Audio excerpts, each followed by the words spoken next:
Part 1. From San Francisco to London. When I was 27 years old, I worked in an office in San Francisco. I did my job well, and my future was promising. I was alone in the world, and I was happy. On Saturday afternoons, I didn't work. I sailed my little sailboat on San Francisco Bay. One Saturday afternoon, I sailed out too far. The strong afternoon wind pushed my sailboat out of the bay and into the Pacific Ocean. That night, when I had lost all hope, a small British brig saw me and took me on board.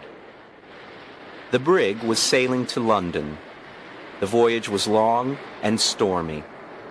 I worked as a sailor to pay for my trip.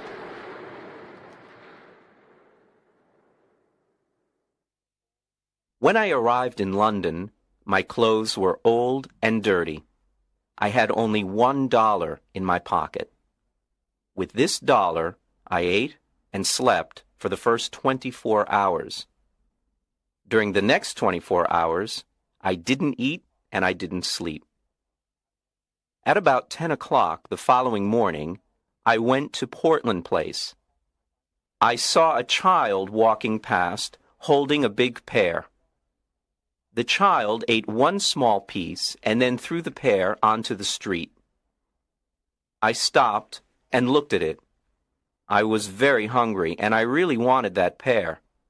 But every time I tried to get it, someone passed by and looked at me. I quickly turned in the other direction and waited for the person to pass by. I tried again and again to get that pear, but the same thing happened. I was desperate. I decided to get the pear and not to worry about the people who saw me. At that moment, a gentleman opened a window behind me and said, "Come in here, please." A well-dressed servant opened the door. He took me to a beautiful room. Here, two old gentlemen were sitting and discussing something important. Their breakfast was still on the table. I was very hungry, and I stared at their breakfast. I want to tell the reader that the two gentlemen had made a bet several days before. I knew nothing about the bet until later. Let me tell you what happened. Part 2. An Unusual Bet. The two old gentlemen were brothers. For several days they argued about a very strange subject. They decided to end their argument with a bet, as the English usually do. The following was the subject of the bet. The Bank of England issued 2 banknotes of £1 million each for a public transaction with a foreign country. England used one banknote, and the other remained in the bank. At this point, Brother A said to Brother B, "If an honest and intelligent stranger arrives in London without a friend and without money, except for the £1 million banknote, he will starve to death." Brother B answered, No, I don't agree. Brother A said, "If he goes to the bank or anywhere else to change this big note, the police will put him in prison. Everyone will think he stole it." They continued arguing for days until Brother B said, I'll bet £20,000 that the stranger will live for 30 days with the banknote and not go to prison. Brother A accepted the bet. He went to the bank and bought the £1 million banknote. After, he returned home and prepared a letter. Then the two brothers sat by the window and waited for the right man for the bet. They saw a lot of honest faces go by, but they were not intelligent enough. Several faces were intelligent, but they were not honest. A lot of faces were honest and intelligent, but they were not poor enough. Other faces were honest, intelligent, and poor, but they were not strangers. When they saw me from the window, they thought I was the right man, They asked me questions, and soon they knew my story. Finally, they told me I was the right man for the bet. I asked them to explain the bet. One of the gentlemen gave me an envelope. I wanted to open it, but he said, "No, don't open it now. Wait until you are in your hotel room. Then read it very carefully." I was confused, and I wanted to discuss the subject with them, but they didn't. I felt hurt because I was the subject of a joke. When I left their house, I looked for the pair on the street. It was gone. I was quite angry with those two gentlemen. Far from their house, I opened the envelope. I saw that there was money inside. I didn't stop to read their letter. I ran to the nearest eating place. I ate and ate and ate. At last, I took out the envelope with the money to pay for my meal. I looked at the banknote and almost fainted. It was a banknote worth $5 million. I was speechless. I stared at the banknote. The two gentlemen had made a big mistake. They probably wanted to give me a 1-pound banknote. I saw the owner of the eating place staring at the banknote too. We were both surprised. I did not know what to do or say, so I simply gave him the note and said, "Give me the change, please." The owner apologized 1,000 times. "I'm very sorry, but I can't change this banknote, sir." "I don't have any other money. Please, change this note," the owner then said. "You can pay for this food whenever you want, sir. I understand that you are a very rich gentleman. You like playing jokes on people by dressing like a poor man. You can come here and eat all you want, whenever you want. You can pay me when you want." Part 3. The Letter. When I left the eating place, I hurried to the house of the two gentlemen. I wanted to correct the mistake they had made. I was very nervous. When I arrived, the same servant opened the door. I asked for the two gentlemen. "They are gone." The servant said. "Gone? Gone where?" "Oh, on a journey." "But where did they go?" "To the continent, I think." "The continent?" "Yes, sir." "When will they return?" "In a month." "A month? Oh, this is awful. How can I talk to them? It's extremely important." "I can't help you. I don't know where they are, sir." "Then I must see a member of the family." "All the family are away. They're in Egypt and India, I think." Before leaving, the two gentlemen made an enormous mistake. They will certainly return home tonight. Tell them that I came here to correct the mistake. I'll return tomorrow." "I'll tell them if I see them, but I won't see them. Sir, you must not worry, because everything is all right. They will be here on time, and they will see you then. Goodbye." I was confused. My head was in a fog. I did not understand what the servant told me. The letter. I remembered the letter. This is what it said. "You are an intelligent and honest man. You are also poor and a stranger. In this envelope you will find some money. It is yours only for 30 days. At the end of 30 days, return to this house. I have a bet on you. If I win this bet, you can have any job with any salary that you want." There were no signature, no address, no date on the letter. How strange. I didn't know what to think. I went to a park, sat down, and thought about what to do. After an hour, I reached the decision that follows. The two old gentlemen are playing a game that I don't understand. They are betting on me. But at that time, I didn't know anything about the details of the bet.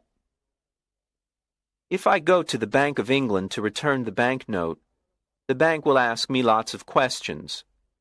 If I tell the truth, no one will believe me. They will put me in an asylum. If I tell a lie, the police will put me in prison. I can't even give it to anyone because no honest person will want it. I can do only one thing. I must keep the bill for a whole month, and I must not lose it. If I help the old man to win his bet, he'll give me the job I want. The idea of an important job with a big salary made me happy. With this exciting idea in mind, I began walking down the streets of London. Part 4. At the tailor's. Every time I passed in front of a tailor's, I wanted to enter and buy some new clothes. But I had no money to pay for them. The £1 million banknote in my pocket was useless. I passed in front of the same tailor's 6 times. At last, I entered.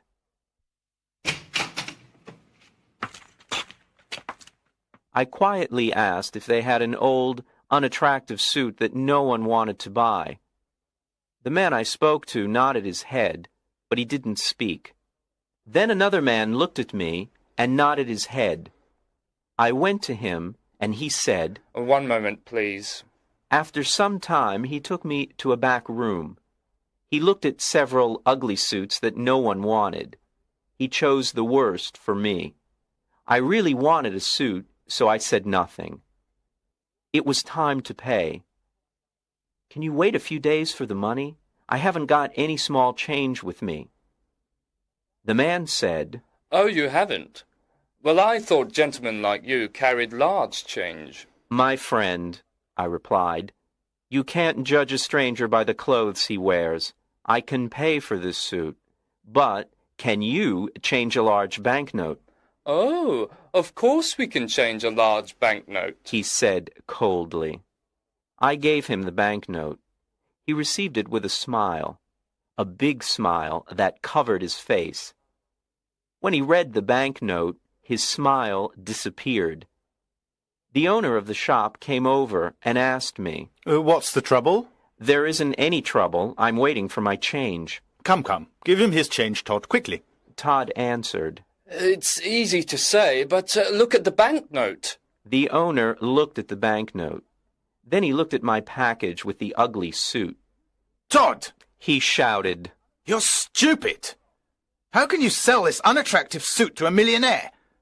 Todd, you can't see the difference between a millionaire and a poor man. I apologize, sir. The owner continued. Please take off those things you are wearing and throw them in the fire. Put on this fine shirt and this handsome suit. It's perfect for you. Simple, but elegant. I told him I was very happy with the new suit. Oh, wait until you see what we can make for you in your size. Todd, bring a pen and a book. Let me measure your leg, your arm. I didn't have a moment to speak. The owner measured me. Then he ordered his tailors to make me morning suits, evening suits, shirts, coats, and other things. "But, my dear sir," I said, "I can order all these things only if you change my banknote, or if you can wait a while before I pay you." Wait a while? I'll wait forever. That's the word. Todd, send these things to the gentleman's address. Let the less important customers wait. "What's your address, sir?" "I'm changing my home. I'll come back and give you my new address," I replied. Quite right, sir, quite right. Let me show you to the door, sir. Good day, sir. Good day. Part 5. The Poor Millionaire. The impossible happened. I bought everything I wanted without money. I showed my banknote and asked for change, but every time the same thing happened. No one was able to change it. I bought all that I needed and all the luxuries that I wanted. I stayed at an expensive hotel in Hanover Square. I always had dinner at the hotel, but I preferred having breakfast at Harris's simple eating place. Harris's was the first place where I had a good meal with my £1 million note. That's where it all started. The news about me and my banknote was all over London. Harris's eating place became famous because I had breakfast there. Harris was happy with all his new customers. I lived like a rich, important man. I had money to spend. I lived in a dream. But often I said to myself, remember, this dream will end when the two men return to London. Everything will change. My story was in the newspapers. Everyone talked about the strange millionaire with the £1,000,000 note in his pocket. Punch magazine drew a funny picture of me on the front page. People talked about everything I did and about everything I said. They followed me in the streets. I kept my old clothes, and sometimes I wore them. It was fun when the shop owners thought I was poor. Then I showed them the banknote, and oh, how their faces changed. After 10 days in London, I went to visit the American ambassador. He was very happy to meet me. He invited me to a dinner party that evening. He told me that he knew my father from Yale University. He invited me to visit his home whenever I wanted. I was glad to have a new, important friend. I thought to myself, I'll need an important friend when the story of the £1,000,000 note and bet comes out.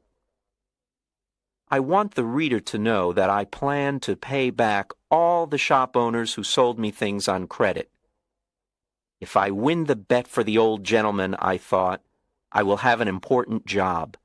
With an important job, I will have a big salary. I planned to pay back everyone with my first year's salary. Part 6. The Dinner Party. There were 14 people at the dinner party. The Duke and Duchess of Shoreditch and their daughter, Lady Anne Grace Eleanor de Bohun, the Earl and Countess of Newgate, Viscount Cheapside, Lord and Lady Blatherskite, the ambassador, and his wife and daughter, and some other people. There was also a beautiful 22-year-old English girl named Portia Langham. I fell in love with her in 2 minutes, and she with me. After a while, the house servant presented another guest, Mr. Lloyd Hastings. When Mr. Hastings saw me, he said, I think I know you. Yes, you probably do. Are you the... Yes, I'm the strange millionaire with the £1,000,000 note in his pocket. Well, this is a surprise. I never thought you were the same Henry Adams from San Francisco. 6 months ago, you were working in the offices of Blake Hopkins in San Francisco. I remember clearly. You had a very small salary, and at night you helped me arrange the papers for the Gould and Curry Mining Company. Now you're a millionaire, a celebrity here in London. I can't believe it. How exciting. I can't believe it either, Lloyd. Just 3 months ago, we went to the Miners' Restaurant. No, it was the What Cheer restaurant. Right. It was the What Cheer. We went there at 2 o'clock in the morning. We had steak and coffee. That night, we worked for 6 long hours on the Gould and Curry Mining Company papers. Do you remember, Henry? I asked you to come to London with me. I wanted you to help me sell the Gould and Curry gold mine shares, but you refused. Of course I remember. I didn't want to leave my job in San Francisco. And I still think it's difficult to sell shares of a California gold mine here in London. You were right, Henry. You were so right, It is impossible to sell these shares here in London. My plan failed and I spent all my money. I don't want to talk about it. But you must talk about it. When we leave the dinner party, you must tell me what happened. Oh, can I? I really need to talk to a friend. Lloyd said with water in his eyes. Yes, I want to hear the whole story, every word of it. Thank you, Henry. You are a true friend. At this point, it was time for dinner. Thanks to the English system of precedence, there was no dinner. The Duke of Shoreditch wanted to sit at the head of the table. The American ambassador also wanted to sit at the head of the table. It was impossible for them to decide, so we had no dinner. The English know about the system of precedence. They have dinner before going out to dinner. But strangers know nothing about it. They remain hungry all evening. Instead, we had a dish of sardines and a strawberry. Now it was time for everyone to play a game called cribbage. The English never play a game for fun. They play to win or to lose something. Miss Langham and I played the game, but with little interest. I looked at her beautiful face and said, "Miss Langham, I love you." "Mr. Adams," she said softly and smiled. "I love you too." This was a wonderful evening. Miss Langham and I were very happy. We smiled, laughed, and talked. I was honest with her. I told her that I was poor and that I didn't have a cent in the world. I explained that the £1,000,000 note was not mine. She was very curious to know more. I told her the whole story from the start. She laughed and laughed. She thought the story was very funny. I didn't understand why it was funny. I also explained that I needed an important job with a big salary to pay all my debts. "Portia, dear, can you come with me on the day I must meet those two gentlemen?" "Well, yes, if I can help you," she replied. "Of course you can help me. You're so lovely that when the two gentlemen see you, I can ask for any job and any salary. With you there, my sweet Portia, the two gentlemen won't refuse me anything." Part 7. A $1,000,000 Idea. At the end of the dinner party, I returned to the hotel with Hastings. He talked about his problems, but I didn't listen to him. I was thinking about Portia the whole time. When we arrived at the hotel, Hastings said, "Let me just stand here and look at this marvelous hotel. It's a palace. What expensive furniture. You have everything you want. You are rich, Henry, and I am poor." His words scared me. I, too, was poor. I didn't have a cent in the world, and I had debts to pay. I needed to win the gentleman's bet. This was my last hope. Hastings didn't know the truth. "Henry, just a tiny part of your income can save me. I'm desperate," Hastings cried. "My dear Hastings, sit down here and drink this hot whiskey. Now, tell me your whole story, every word of it." "Do you want to hear my story again?" "But you never told me your story." "Of course I told you my story as we walked to the hotel. Don't you remember?" "I didn't hear one word of it." "Henry, are you ill? Is something wrong with you? What did you drink at the dinner party?" "Oh, Hastings, I'm in love. I can only think about my sweet Portia. This is why I didn't hear your story before." Hastings got up from his chair, shook my hand, and laughed. "I'm very happy for you, Henry. Very happy," he said, smiling. "I'll tell you the whole story again." So he sat down and patiently started to tell me his story.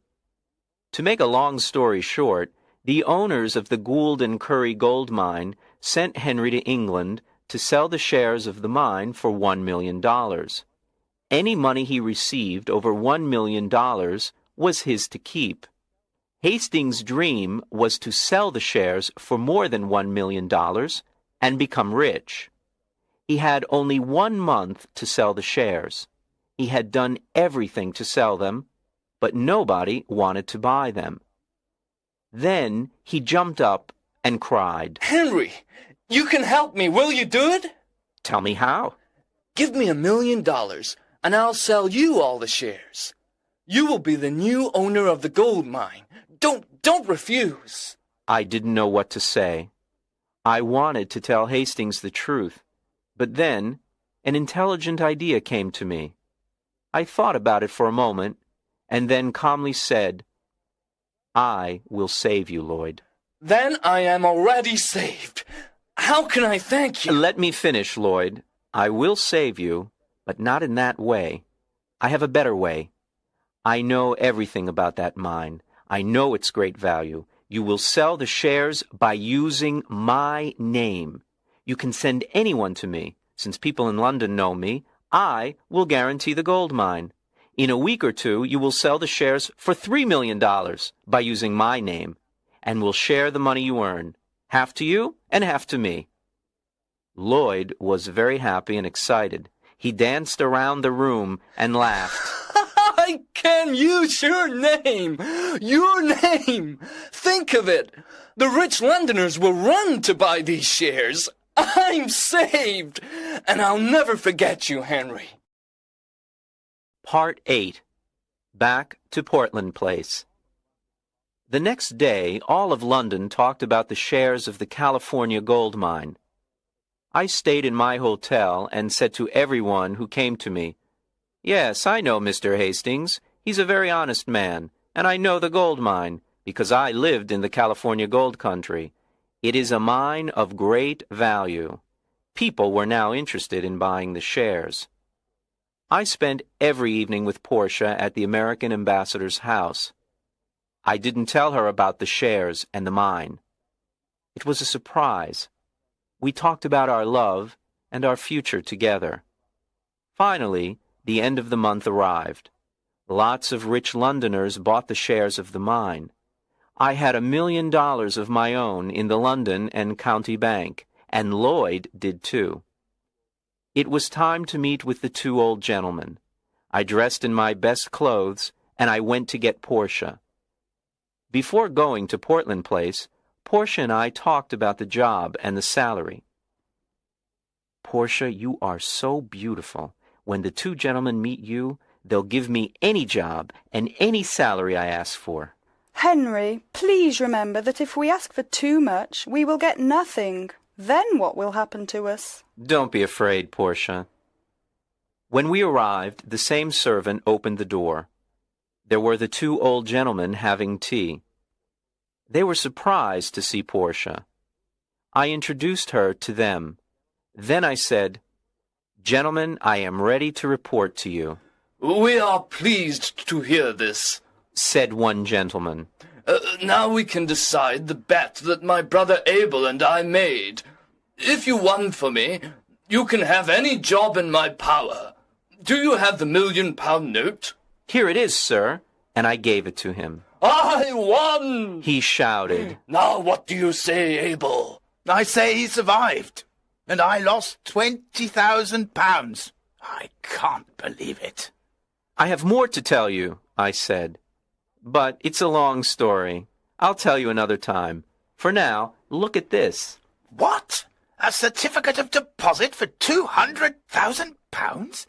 Is it yours? "It's mine. I earned it by using the banknote you lent me for a month." "This is astonishing. I can't believe it." Portia looked at me with surprise and said, Henry, is that really your money? You didn't tell me the truth. "No, I didn't, but I know you'll forgive me." Don't be so sure. You told me a lie, Henry. "Dearest Portia, it was only for fun. Come, let's go now," But wait! my gentleman said. I want to give you the job and the salary you choose. Thank you with all my heart, but I don't want the job." Henry, you didn't thank the good gentleman in the right way. Can I do it for you? Portia said. "Of course you can, my dear." Portia walked to my gentleman, sat on his lap, and kissed him on the mouth. Then the two old gentlemen shouted and laughed. I was amazed. What was happening? Papa, said Portia. Henry doesn't want your job. I feel very hurt. Darling, is that your father? I asked. Yes, he's my stepfather, a dear man. Now do you understand why I laughed when you told me your story? My dearest sir, I said, I want to take back what I said. There is a job that I want. Tell me. I want the job of son-in-law. Well. But you were never a son-in-law before. Do you know how to do this job? Try me, please. Try me for 30 or 40 years, and if... All right. Take her. Were Portia and I happy? There aren't enough words in the dictionary to describe our happiness. When the Londoners heard the whole story of my adventures with the banknote, they talked of nothing else. Portia's father took the banknote back to the Bank of England and cashed it. Then he gave us the cancelled banknote as a wedding present. We put it in a picture frame and hung it on the wall in our new home. And so, I always say, yes, it's a £1 million banknote, but it only bought one thing in its life, the most valuable thing in the world, Portia.